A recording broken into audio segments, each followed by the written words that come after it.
안녕하세요. 오늘은 법구경 215 아니타 간다 이야기입니다. 새신랑이죠. 아니타 간다. 결혼을 약속한 여자가 신부 집에서 출발해서 신랑 집으로 오는 도중에 질병으로 죽어버립니다. 그리고 마음이 아파서 상심을 하고 있는데 부처님이 찾아가시게 되죠. 그래서 아니타 간다에게 묻습니다. 왜 이렇게 슬퍼하느냐? 다 알면서 물으시는 것 같아요. 이러이러한 사정이 있습니다 하고 얘기하니까 부처님이 개송을 말씀을 하시고, 그 개송을 듣고 아니타 간다가 이제 도에 이뤘다 이런 얘기를 합니다. 살다 보면 그게 대박인 줄 알고 쫓아갔는데 엄청난 기대와 설레임을 가지고 왔는데 쪽박인 경우도 많고, 어떤 경우에는 그게 정말 마지못해서 갔는데 참고 견디다 보면 그게 인생의 큰 변곡점이 돼서 대박이 터질 때도 있지 않습니까? 그게 잘 우리가 사실 1분 앞이 하루 앞이 잘 보이질 않아요. 늘 그때 그것이 전부인 줄 알고 사는데 살다 보면 그렇지 않은 경우가 많더만요. 그러니까 그 기륭화법과 시비선악이 교차하듯이 오는 상황을 어떻게 해석해낼 거냐가 중요한 것 같아요. 그게 뭐 늘 어떻게 좋은 일만 나한테만 닥칠 수 있고 또 나한테만 불행한 일만 올 수밖에 없는 일이, 그런 인생이 있겠나요? 누구에게라도 좋은 일도 오고 안 좋은 일도 오는 게 인생인데, 그랬을 때 그걸 어떻게 이제 해결할 수 있느냐가 그 사람의 복이고 그 사람의 역량이 아닐까 싶습니다. 부처님이 이렇게 얘기를 하시죠. 갈망은 슬픔을 낳는다. 갈망은 두려움을 낳는다. 갈망으로부터 해탈하면 두려움이 없거니 어찌 무서움이 있겠느냐, 이렇게 부처님이 얘기를 하시거든요. 그러니 정말로 부처님의 가르침을 시종일관 쭉 보다 보면 벗어나라, 한 발 물러나라, 멀리 여여라, 이런 얘기를 많이 하시거든요. 우리 눈앞에 있는 일이 정말 꼼짝할 수 없는 사실인 줄 아는 경우가 너무 많아요. 근데 사실은 그 시기를, 그 상황을 넘어서서 세월이 지나서 그 시기를 돌아보면 그게 전부가 아니었다 할 때가 있지 않습니까?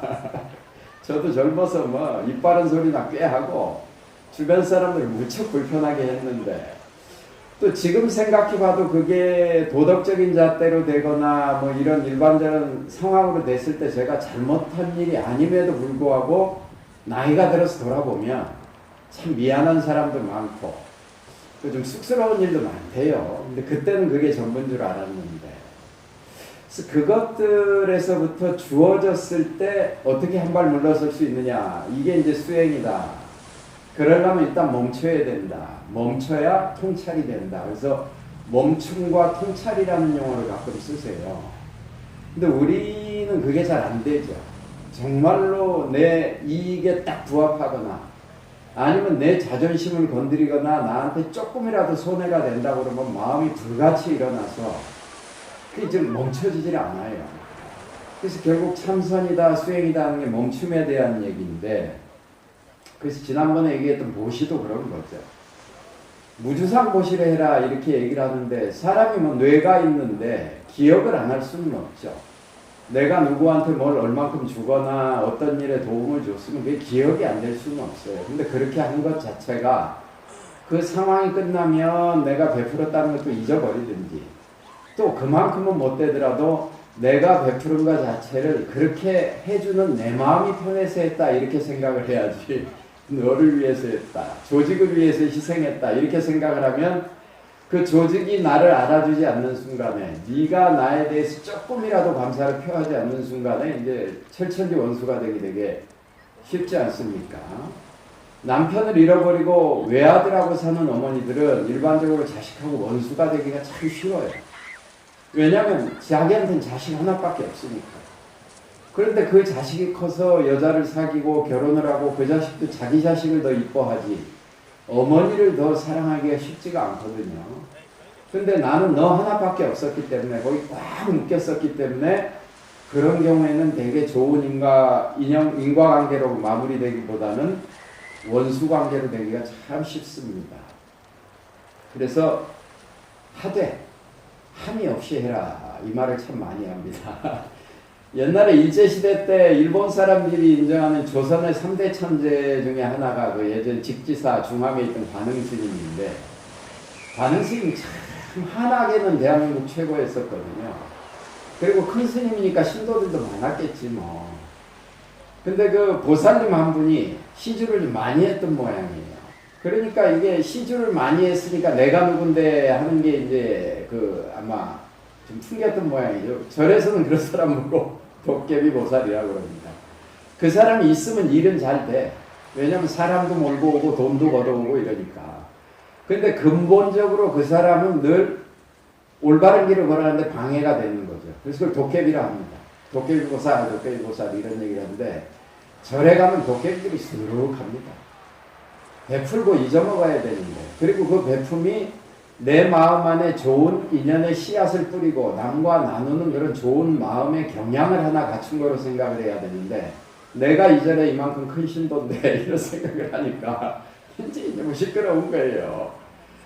그래서 큰 스님을 뵈러 올 때도 미리 사전에 전화를 하고 큰 스님이 계신지, 내가 몇 시쯤 가면 뵐 수 있는지 이걸 묻지 않고 그냥 막 쳐들어가 봤던 모양이죠. 그날도 한번 찾아온 거예요. 네. 그 진요당이라고 지금은 돌아가셨는데, 저희 선후배들 사이에는 뭐 거의 천재에 드는, 한문경자들은 대한민국의 진요를 따라올 사람이 없다 했던 사람인데, 관흥스님이 또 그 한문경자들 밟으시니까 글리 출가를 했어요. 그 진요가. 그래갖고 이제 큰 스님 시자를 하는데, 그날도 그 보살님이 찾아와가지고 문 앞에 와서 연락도 없이 와서 스님 계십니까? 하고 찾은 거지. 그러니까 스님이 진영상 보고 없다 그래라 이런 거라.